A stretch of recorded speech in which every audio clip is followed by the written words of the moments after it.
We think about 50 years of women's athletics at RPI. It's important that we not only celebrate the milestone of those that helped us start women's athletics here, but recognize that as a STEM school, I think it's so important that we also celebrate then the evolution of RPI to not only including women here at the institution academically, but then, the elevation of sport from club to varsity level. And some of the people who were, advocates at that time to make sure that our women had equal opportunity to enjoy the sports that they love, to have their own space to enjoy the sports they love.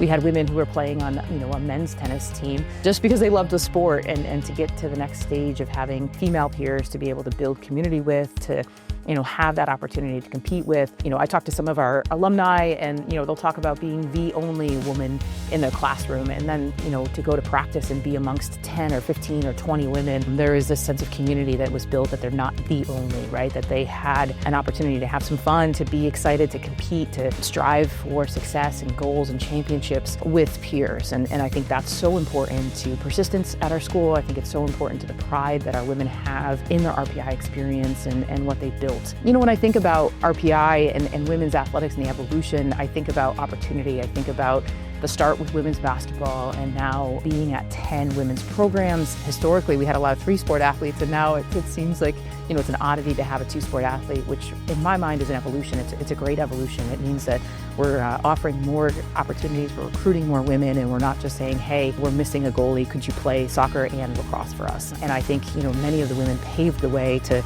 starting these programs, and now we're at a point where we get to be selective and we get to be, really thoroughly thinking about what's the future and who can fill this role and who's elite to fill this role. I'm excited about the national rankings that we've had in cross country and swimming and diving, NCAA competitions that we've had in indoor and outdoor track and field. The appearances with our softball program, those evolutions are things we can look back on and say, hey, we started at this and now we have an amazing facility for softball, and it's just a women's field, which is, I think, even better, right? That means that they get access to it all the time. They're not begging or borrowing or asking for more, and they get it to walk out and enjoy it and own it and be their field and their space and their home. They never thought we'd get to this point, and I think it's really cool for them to see the championship banners that we are raising, the success that our student athletes have had, both career and on the field of competition, because they look back and they said, hey, that's pretty cool, I was a part of that.